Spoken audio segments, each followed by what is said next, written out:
Certifications reduce uncertainty.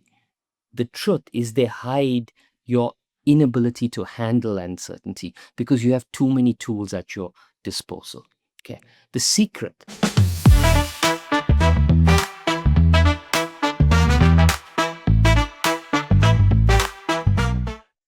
Again, good evening, everyone. Once again, thank you for joining us for today's webinar.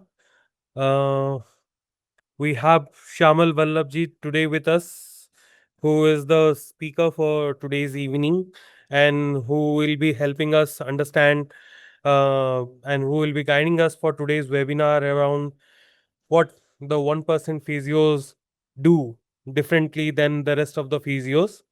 So thank you, Shayamal. Thank you, Shayamal, for today's webinar and for your time and for this session. And I'll get started with a quick introduction of Betterhood and Shayamal Vallabhjee. Uh, uh, Starting with Betterhood, we are a musculoskeletal pain care D2C brand based out of Bangalore. We are building a company to help everyday hustler like all of you to prevent and better manage their day-to-day pain that we every day face as a part of our day-to-day life. And I'm proud to say that Shayamal Vallabhjee, who is our Chief Science Officer, has joined us, and he will be taking care of today's session. Just to give you a quick introduction of Mr. Shayamal Vallabhjee has been a human performance designer for a long part of his career. He has worked with Indian cricket team and South African cricket team and multiple international sports team throughout his career, which has spanned more than 20 plus years. And he is a distinguished member of, and he has been teaching at Stanford Business School's executive program and serve as a trusted advisor at multiple national companies, and he has been an advisor at multiple startups. And we are proud to say that he is also the chief science officer at Betterhood, and he has been guiding us at Betterhood in terms of how we build and how we solve the real problem around pain for every Indian who are out there. So, quick introduction for Shayamal, and once again, thank you, Shayamal, for being a part of today's session. And yeah, I would let you. I'll pass the buck to you and to. No worries. Thank you so much, Siddhant, and thank you everyone who has joined. Very, very quickly, I shared the link to this webinar. If you have any other physios or friends that you want to invite, I would strongly advise you to please share that link with. I am, as he says, the chief science officer with Betterhood. I was also one of the early investors. And when I joined this community, one of the prerequisites that I placed with the founding team and with joining the core team was that the physio has to be at the center of our company. Many, many years ago, I built a company called the Heal Institute. Many of you may be familiar with that. It was probably one of the first chains of physio that was specializing on manual physiotherapy. We had 13 centers in Mumbai. We treated more than 150,000 patients a year. I had more than 150 physios on the roster. It was a really beautiful experience. And the reason why I started that and the reason why I'm so passionate about putting the physio at the center of care is because that is our rightful place. Before surgery, before anything else, the first port of call should be to a physio to understand how pain should be managed. And from there, referral should be happening. It's been like that in my life for the past 25 years working in elite sport. And it broke my heart when I moved to India in 2007, and that was not the case. So at the beginning, I started off by saying, how can I raise the platform for physios? Because I fundamentally believed that if the physiotherapist is at the center of the care model and is empowered, then the community is growing and we are taking care of pain in the most rightful way with conservative management first. So I am thoroughly delighted to be a part of the Betterhood team. They're doing an absolutely exemplary job. Almost every single product that we create goes through rigorous testing. And I'm most excited about this journey. It's been a year for me, and I'm excited because we're launching our physio community. We're launching physio courses and an entire network where we're directing all our energy to raising you, empowering you, and bringing you back into your rightful place, which is at the center of the healthcare ecosystem. So, what I'd strongly advise you is if any questions come up, just drop them in the Q&A. I'll answer. Very little of the content that I will present through my courses, even on my webinars, or through Betterhood will be technical. I don't need to teach you anything technical. You know how to dry needle, you know how to use machines, you know how to diagnose. You've got the qualifications, you've done multiple certifications. That's not my job. I am not even a physio. I am a sports scientist, and I used to sit at the center of the entire ecosystem. And then I migrated into performance and organizational psychology. But I understand sports science so well, and I've worked in this ecosystem so well that having worked with international physios in a sports ecosystem, I understand your role, your job, and how important you are to rehabilitation and to pain management. Okay. So, every single thing that I teach you is going to be from my learnings of 25 years in elite sport. So I'm going to share a presentation. Once again, like I said, if you have friends, anyone you want to invite, just keep dropping them the link. I will be thoroughly delighted the more people that join us. If you have any questions, please keep dropping it in the Q&A section, and my team will pop it up to me every now and then. So today I'm going to talk about, yes, we said, what are the 1% of clinicians do differently, but also why elite athletes trust certain physios instantly and they ignore others. And the answer to this question, by the way, has absolutely nothing to do with skill or technique.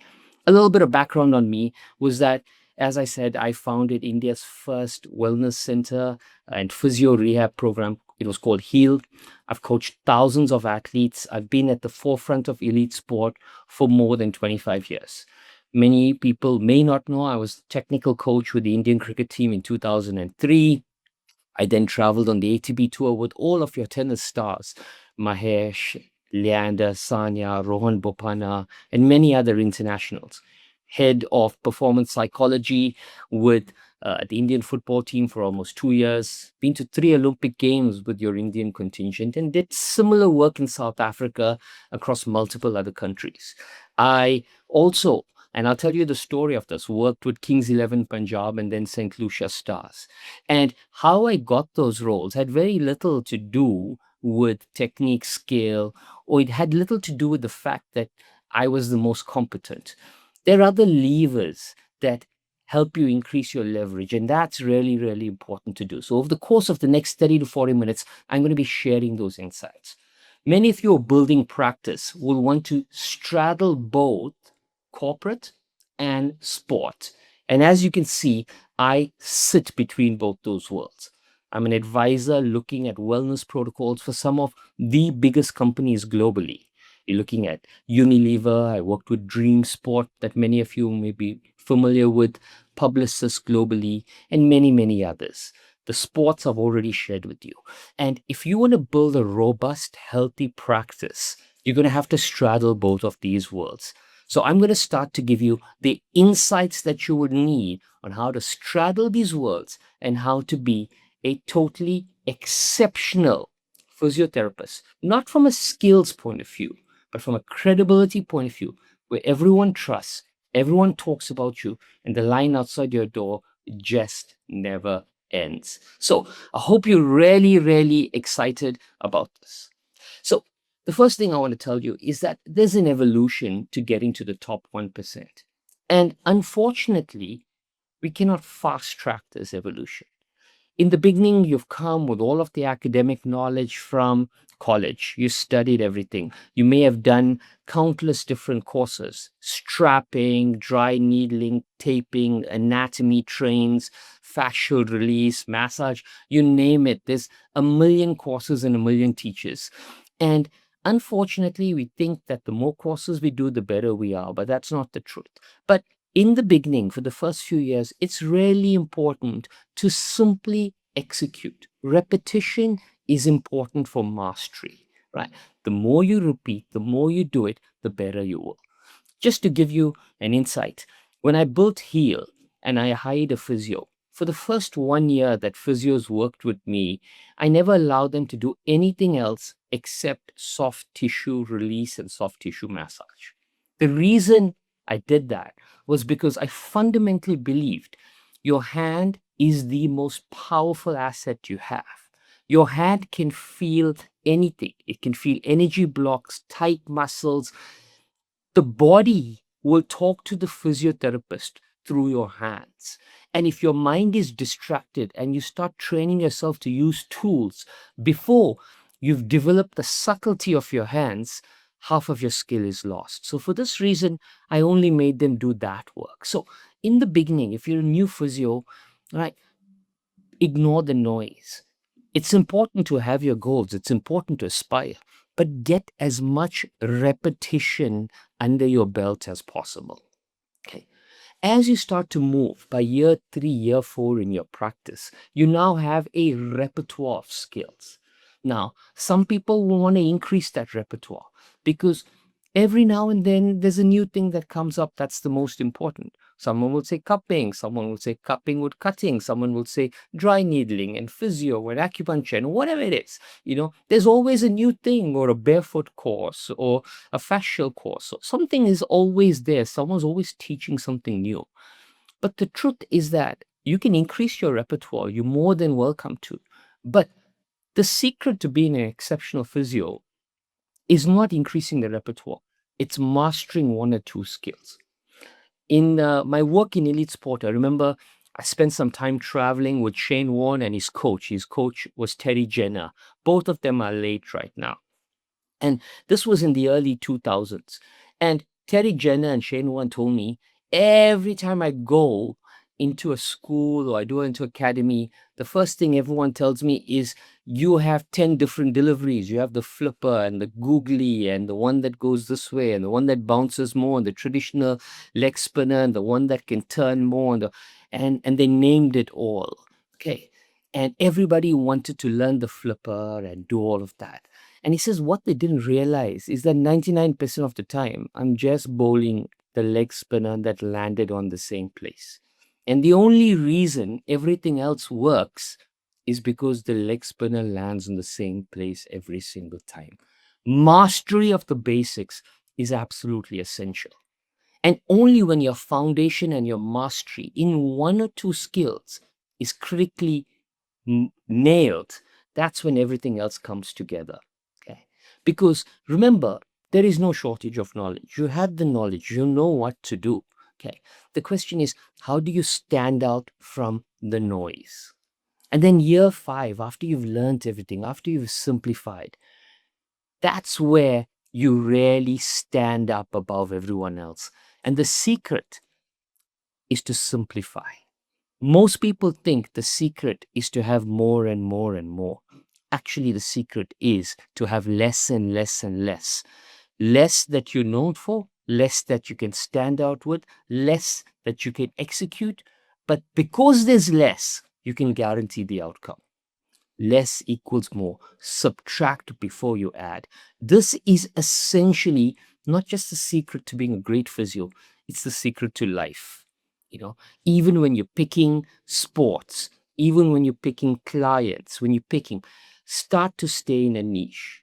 People often ask me, how did you get such a large body of work? I said, I got such a large body of sports work, but if you study it very, very carefully and you put it under a magnifying glass, I only work in cricket, I work in football, I work in tennis, and I work in golf.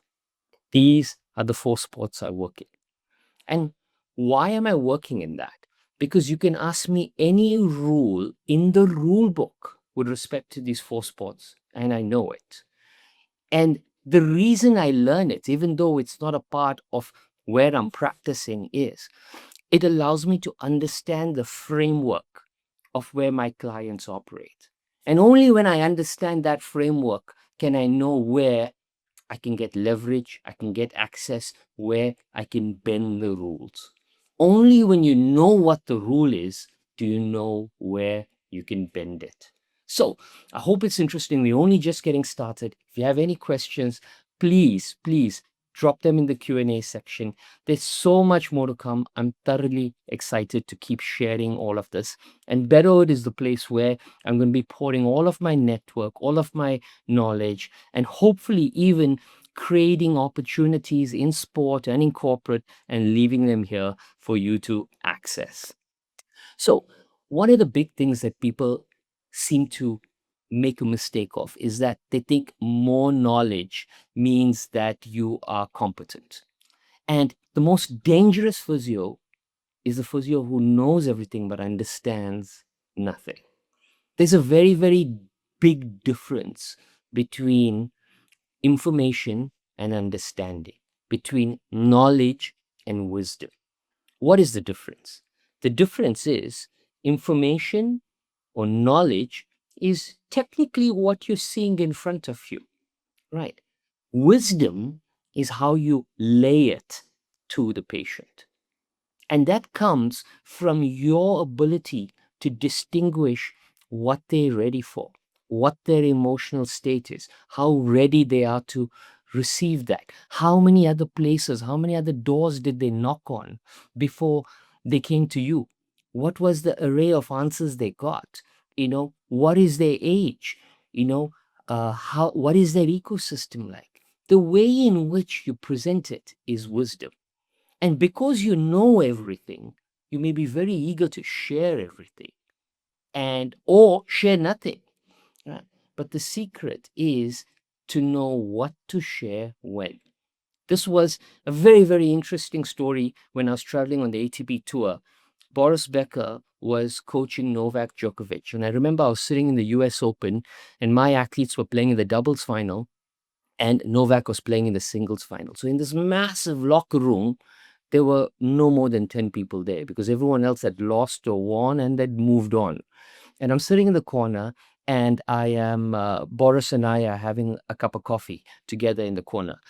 My players had just come off and they were showering and Novak was getting ready to go. But Novak looked a little nervous. He was pacing up and down. He was talking. He was doing all sorts of things. And Boris was sipping his coffee and every now and then he was looking up at this thing. And I asked him, I said, Boris, you've been here, right? And you can see, like, he's very nervous, he's anxious. Why are you not saying anything? And he told me something that is so powerful that stayed with me my entire life from that moment.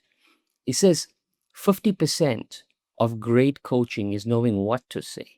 The other 50% is knowing when to say it.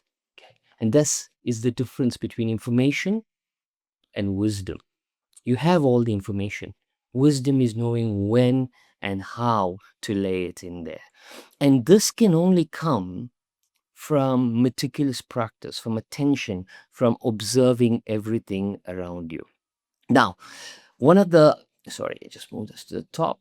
Okay. One of the core problems that we seem to think is that learn new techniques, do new certifications, build new protocols. All of you have gone through this. Many people are selling it to you. You feel you need to do it.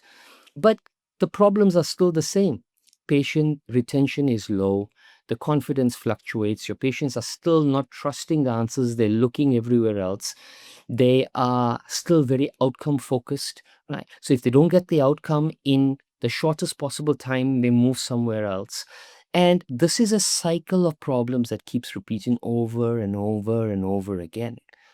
Then a patient comes up to you and asks you, can you do this particular technique? And then you feel a little anxious because I've not done that course. And that very, very evening, you go and you're looking at who's doing that course, how much it is, how can I do it? Thinking that that course is going to keep that patient for longer. But that doesn't happen. You spend the money, you do that course, you do that certification, the patient doesn't even come back, they're gone. And that can repeat over and over and over again. The problem is You have to fundamentally believe you have the skills and the knowledge to help whoever walks through your door.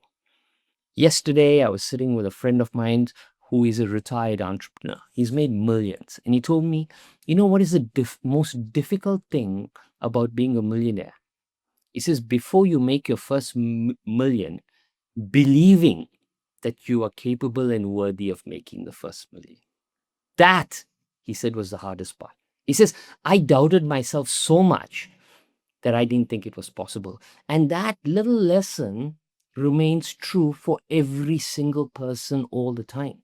Everything fundamentally starts with belief. Okay. So, myth busting, very simple. More techniques does not equal better results. More certifications does not mean more patients. More experience does not automatically translate to more expertise. Most people think certifications reduce uncertainty. The truth is they hide your inability to handle uncertainty because you have too many tools at your disposal. Okay. The secret, like I said, is fundamentally trusting that the core basics that you have are important, essential. And now what we need is to develop the soft skills, the tools. And through Betterhood, we're not only going to be giving you these soft skills and tools, but we're going to be giving you tools on how to amplify your business. One of the key things that I'm working on is how do physios integrate AI into their practices to create better follow-up protocols, to create better patient pathways, to understand patients and assimilate knowledge in the best possible way. Okay. These are some of the tools that I've been working tirelessly with the entire Betterhood team to develop, because this is what you need. The skills of your hands are already with you. Trusting it is up to you, and I'll help you in some shape and form, but that's the starting point. Okay. The real differentiator to being in the top 1%, to getting athletes and getting corporates to trust you, is communication. Communication is what builds reputation. And there's a beautiful sign here. It says, patients don't experience your knowledge, they experience your ability to make a decision. That's what they experience. That's the only thing. That's their experience, your ability to make a decision. And sometimes you try to showcase your knowledge. And remember, they don't know anything. They don't know the name of a muscle. They don't know what proximal distal means. They don't know what a fascia or tendonitis. All of this is daunting to them. Right. Our language, our terminology, that how we speak to each other or how we relay messages is scary for the patient. Okay. And sometimes they want to know, but if they want to know it, they want to know it in the simplest form possible. So, one of the exercises that I used to give to my physios when I was training them at Heal, and it's something I would encourage every single one of you to do. Write down the top 10 diagnoses that walk into your clinic. Chronic lower back pain, it could be knee tendonitis, it could be a torn labrum in the joint, it could be upper back pain or a herniated disc. Write it down, whatever it is. And then explain it like you would to a 6-year-old.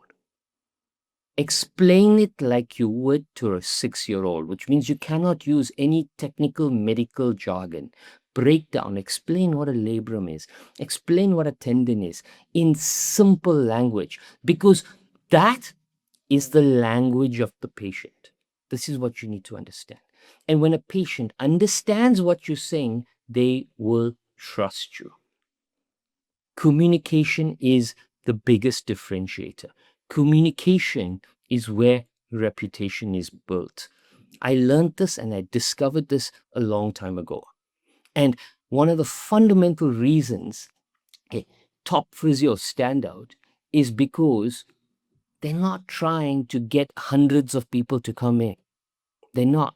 They trust their skills and they trust their outcomes, and they can gently raise their price, but they're able to dedicate a certain amount of time to their patient where they can observe, decide, communicate.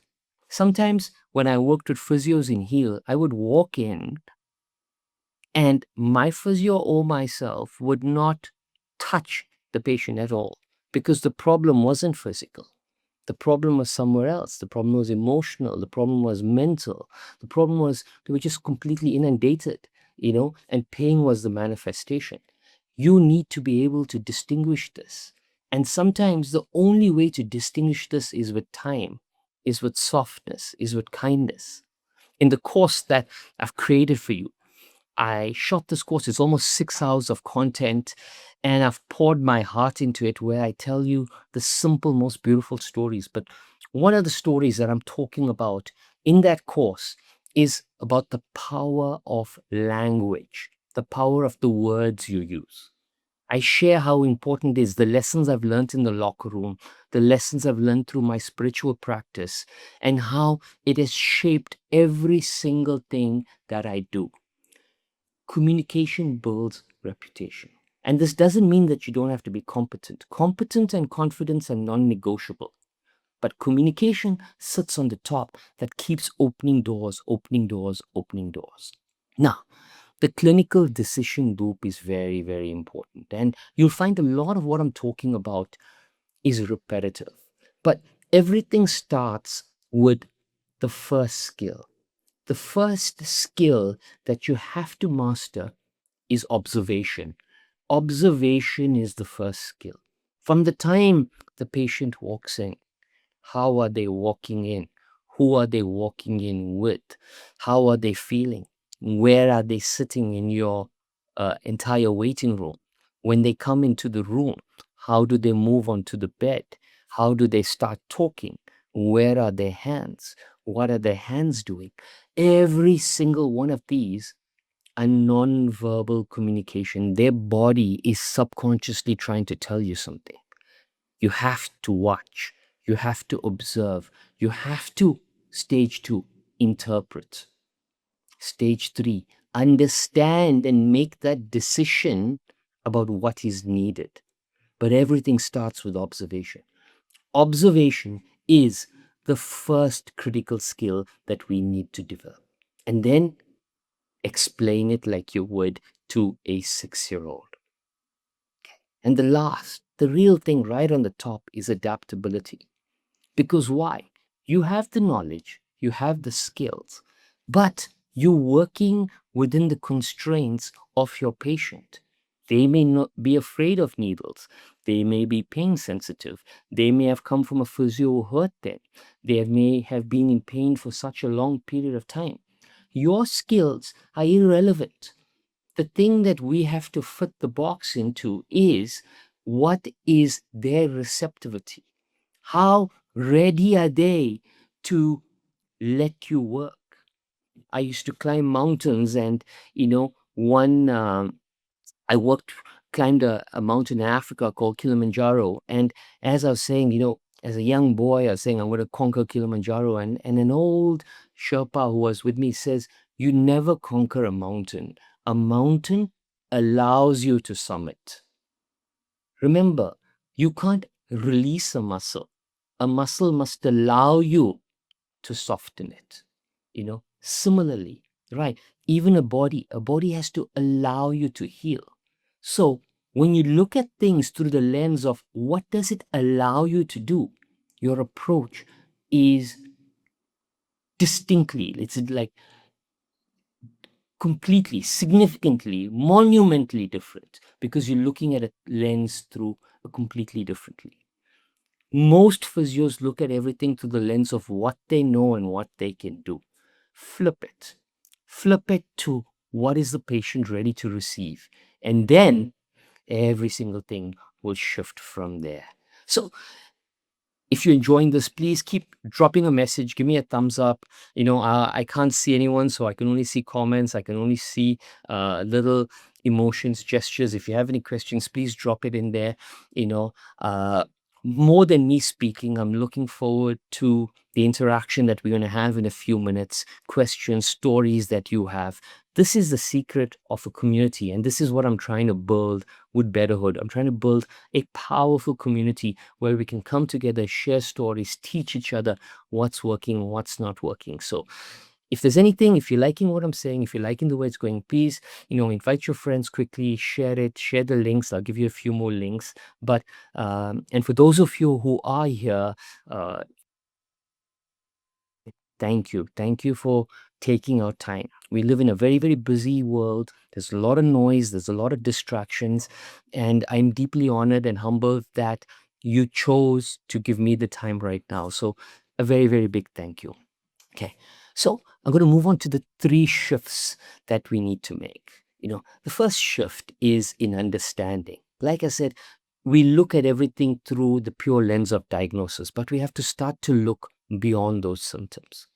The second shift needs to come in your decision making, right? What is it that they need right now, and what is it that I can push later? Who else can I work with in an ecosystem to support me? When I was building Heal, we had 150 or 60 physios. We had about 40 to 50 massage therapists because they were a critical part to doing that soft tissue work. But to get them to support us, we invested time and money in training them how to soften the muscles. So when the physio came in there, the body was receptive, the body was recovered in doing that. So, what are the decisions? What are the ecosystem? What are the information pieces that you're asking for, and how do you get it? And then how do you communicate with them after that? How are you training your staff to communicate? These are critically important. We got to a stage when I was building our practice that we had so many patients walk in that the physio would see them, the physio would treat them, they would feel good, but they would not necessarily send that follow-up notes on their exercises immediately or that evening. Sometimes, we took a day or two because everyone was so busy. I'm sure you can all relate to that. And the number one complaint that we got was that I didn't get the notes. They loved the treatment, loved the practice, they didn't get the follow-up. That is the differentiator. The differentiator is how you communicate with them. And the third one, elite physios build confidence in the patient. This is the most important thing. Remember, most average physios make the mistake of thinking people walk in and want immediate relief. No.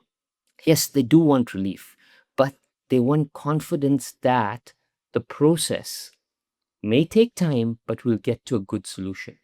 I'll tell you a really beautiful story, and I would encourage you to. There's a marketing genius by the name of Rory Sutherland, right? And he was telling this beautiful story of, uh, before Uber came around, or when these car apps first started, you know, people were booking it, and people were very, very impatient about, the cars not coming quick enough, and they realized after doing a lot of research that people were not impatient about how quickly the car came to them.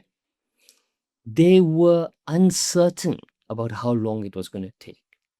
But if they knew that it was going to take 20 minutes, they would wait. If they knew it was going to take 15 minutes, they would wait.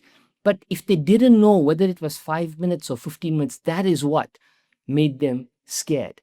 So the biggest differentiator in this app technology was when, through geolocation, they allowed you to see how long the car is taking to come to you and then track it. All of the anxiety settled. You didn't mind waiting for 15 minutes or 20 minutes or 10 minutes went to 15. You didn't mind because you could see him actually moving to you, right? You didn't want a car there in 1 minute. You wanted confidence and certainty in the pathway. That is exactly the same thing that your patients are looking for. And this is what great physios, great OTs, great practitioners do.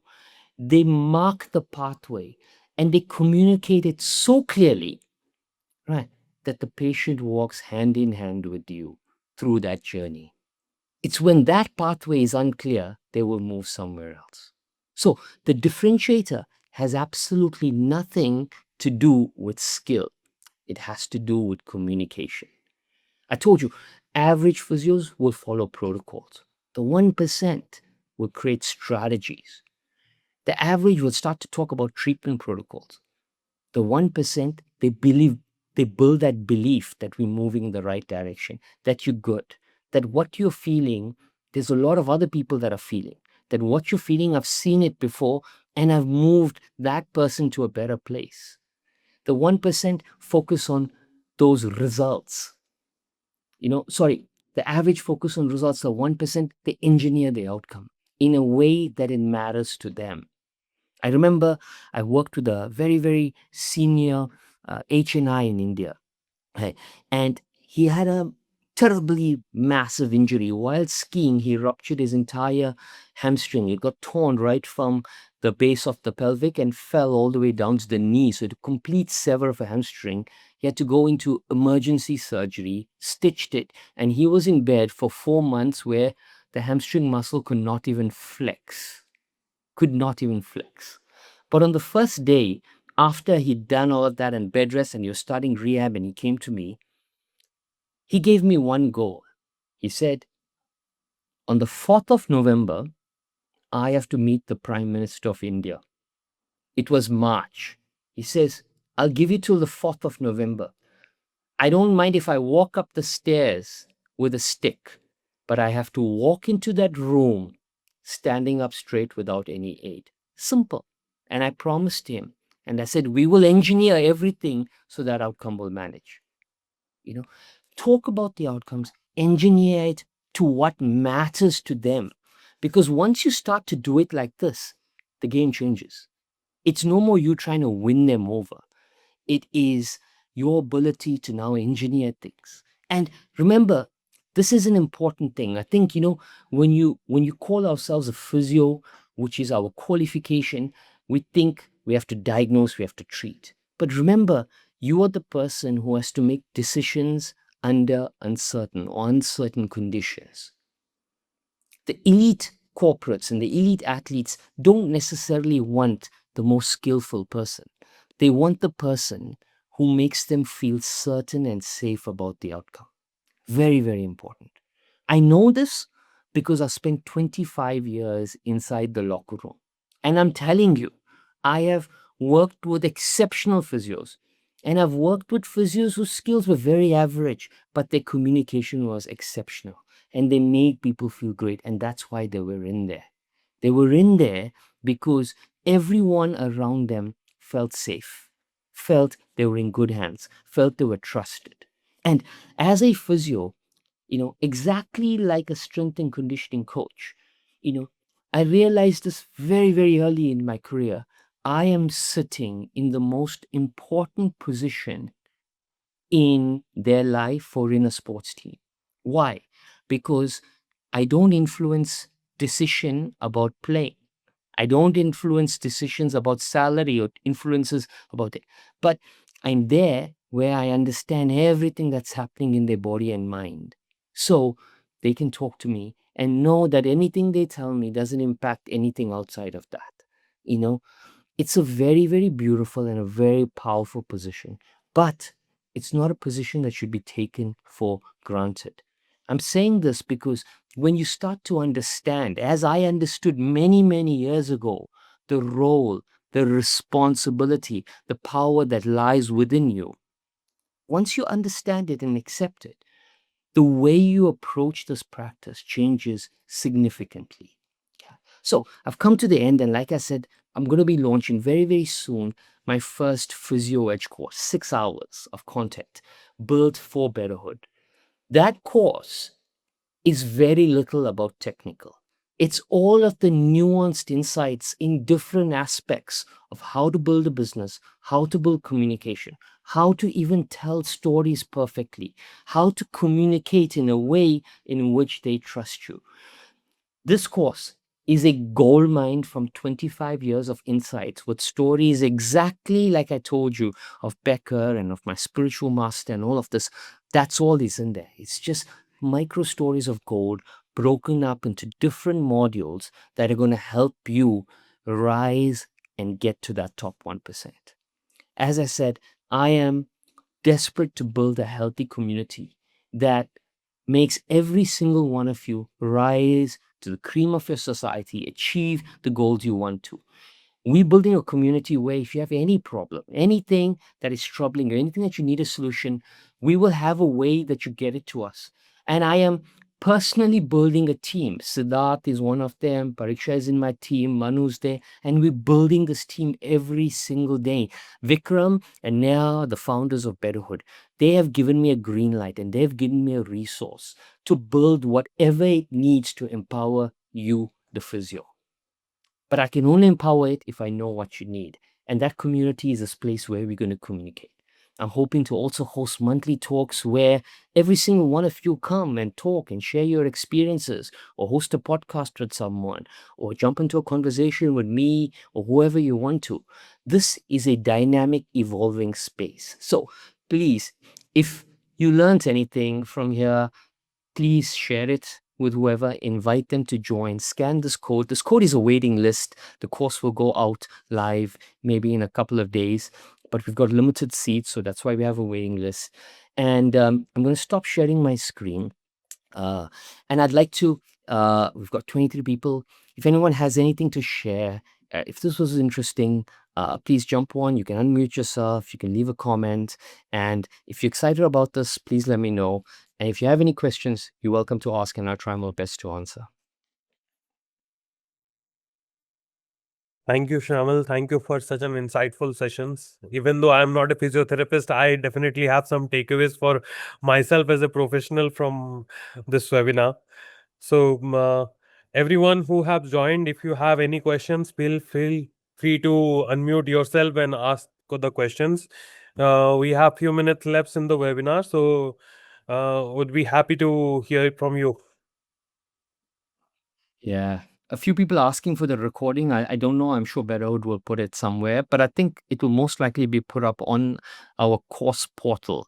We'll edit it, we'll clean it up, and we'll put it up on the course portal. So sign up there, and you should be able to access it there in about a week or so with a summary of notes from there. And I'll send across my slides as well, so you have it. As I said, this platform's not about me. It's not about Betterhood. It's about you. And every single thing that I create and we create at Betterhood, we'll give it to you. Because if it can empower you, if you can do a talk in your community, if you can build your practice, if it gets you one more patient or allows you to hold a patient for a little longer, it's yours. You can do whatever you want to with it. We are here to serve you. So if anyone has any questions, please jump on. I've got a couple of minutes, and I'd love to hear from you. Perhaps even if you don't even have a question, just jump on. Let me know which part of India or the world you're signing in from. And yeah, Hasnan, jump on. You can unmute yourself. Thank you, Shamal, for taking my question. So first of all, you told that the most important thing in the physio field is the communication. So I'm graduated 2 years ago, and I worked with the first class team, and I think for me it's a very big achievement in the earliest stage of my career. And what I learned from my experience that I was not the best physio in my class in my batch, but I really work hard on my communication. I communicate with the athlete well, and currently there are few national team players that are working, they're playing for the national team. They are taking help from me, and it's really excites me that when I help them and they play and perform. So these are something that I really took pleasure in. My question is from the technical team a bit that I'm joining from Pakistan.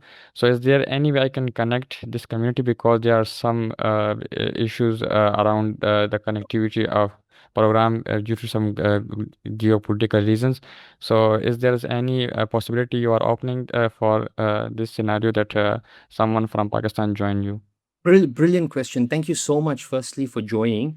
And my team, you would have Hassan's email, right? And I'm sure he's got his details from sign up. If you don't, perhaps you can message Hassan to Pariksha or Siddhant personally, and we will find and create a solution for you. It doesn't matter where in the world you are, and we will take it upon ourselves to figure out how to help you in some shape and form and get you to be a part of this. But from the bottom of my heart, thank you. Thank you for taking the time and joining from so far, and for asking this question, because this is not something we would have ever thought about. So thank you. Well, I think it's important because there are very few people in Pakistan that are working on these things, building an elite performance. Since I watched your videos and followed you since 2 3 years, and during a high performance training arranged by Pakistan Cricket Board, and I share some of instinct from your video, and when we implement it during our training session, it really helped us a lot. So I was looking, I text you several times on LinkedIn. We once communicate there as well, and thank you so much for this session, and I really want to connect with you guys. Thank you, Hassan. Yeah. Thank you, thank you. Anyone else want to jump on quickly? Say one thing. Got a minute or two. So, Shamal, we have a quick question that has come as a one-on-one on WhatsApp from the community.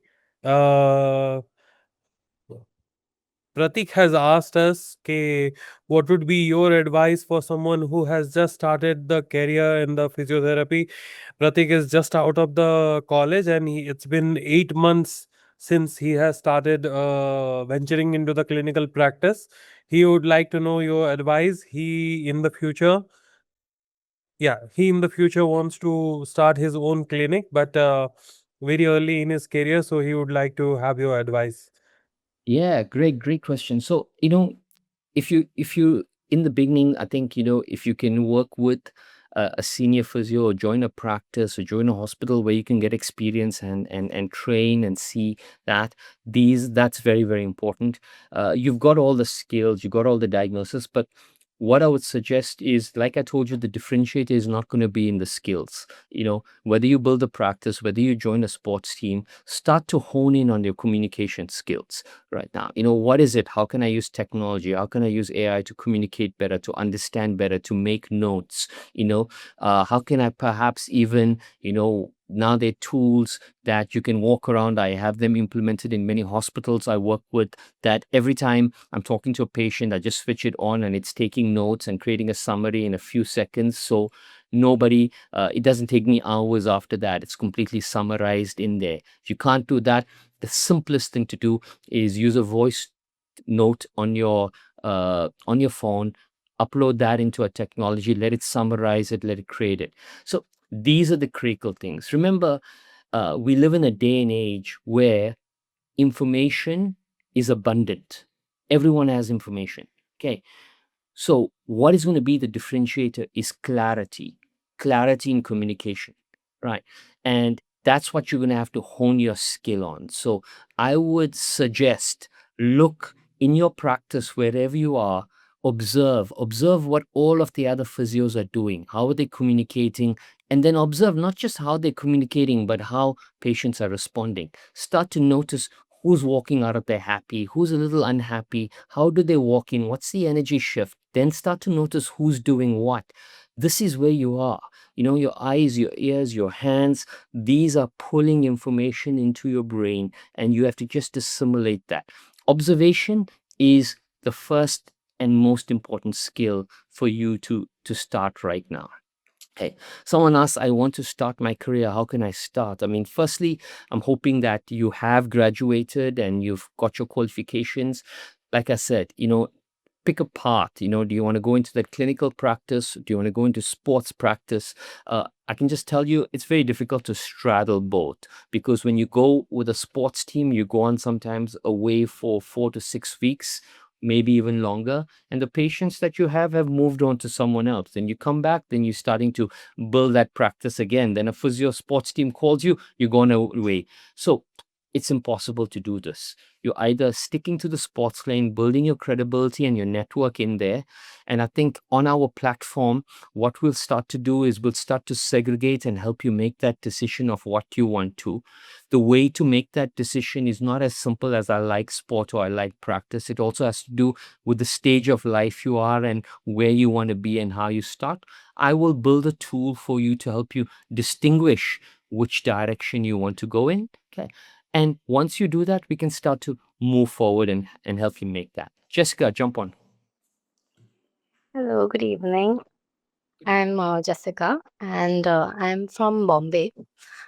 And the thing is, I have been working for like 5, 6 years, and I have worked in also like a lot of the things what you said resonated a lot with me because in the beginning, I also felt like I need to do attend workshops and conferences and stuff. So I have been working in like different places. I have worked in hospitals, clinics. Now I'm working in a fitness studio. So the thing is, I feel like I'm not very fulfilled in like whatever I do, because I feel like I'm lacking somewhere. Like I have worked on my communication, and like you said, knowledge and skills are good, but I still feel, somewhere that I need to still become better. Okay. So Okay. I So, think through this program, yeah. it may help. Yeah. No, no, I will definitely help you. This program will for sure help you. And you've asked, you said something really interesting. I'm not feeling fulfilled. And I think, what we're going to try to do is we'll help you through our community understand what will fulfill you. It's not necessarily more skills. It's not necessarily more patience. It's about distilling down into what is the thing that you are most connected to. What is the difference that you want to make? And the reason you're not feeling fulfilled is because the place that you're currently in, or the community that you're surrounded with where you're working, is not creating avenues for you to make that difference. That's why the fulfillment will be there. There's a big difference between achievement and fulfillment, and many people mistake the two. Achievement is success, and they think the more success I get, the more fulfilled I'll be. But sitting where I am, I work with the top 1% of entrepreneurs, athletes, corporates, everything, literally the top 1% of them. And I can tell you, every single one of them are achieved. Very few of them are fulfilled. So, this is a very interesting point. My team, Pariksha, and all of us will make some notes on this and will help you distinguish between the two. And remember, I'm gonna end on this point here, but I think this is a very, very important point. Every time I do a corporate talk, I've done more than 1,000 corporate talks. I've worked in so many locker rooms. And I tell people this. I said, very rarely is it that I've seen in my life that what you want is not with you because you don't have the resources, or you don't have the time, or you don't have the energy.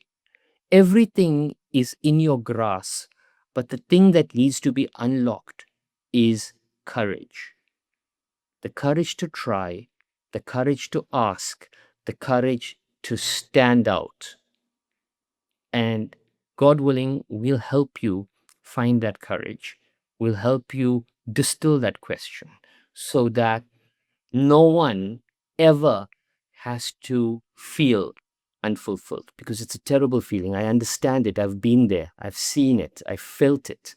It's a terrible feeling. So we will help you nail that. To everyone, it's the end of the hour, and I'm generally try to be very, very punctual in life. Thank you all for this. This was a really, really beautiful first webinar workshop. Like I said, please invite everyone. This is not my space. It's not your space. Let's make it everyone's space. And the more people we invite into it, the more powerful it's going to be. We're going to have a very, very strong voice. We're going to have tools.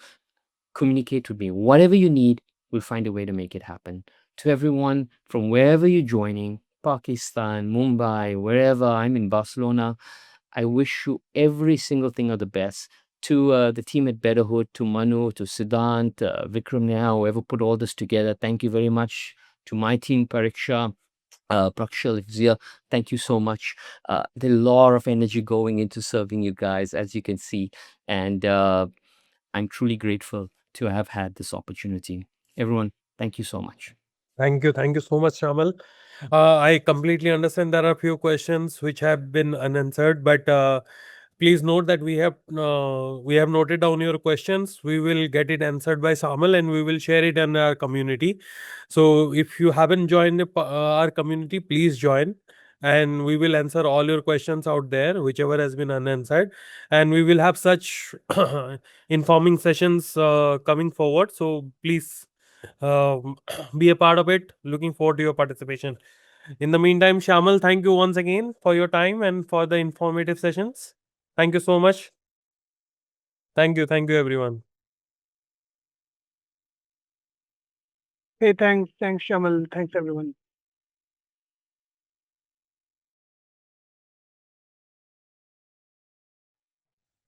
Siddhant, so can you tell me how I can connect you? Hussein, I have your details. I'll ping you on email as well as on possibly WhatsApp on one-on-one. I'll ping you right after this webinar. Thank you, Siddhant. Thank you. Thank you for joining. Thank you.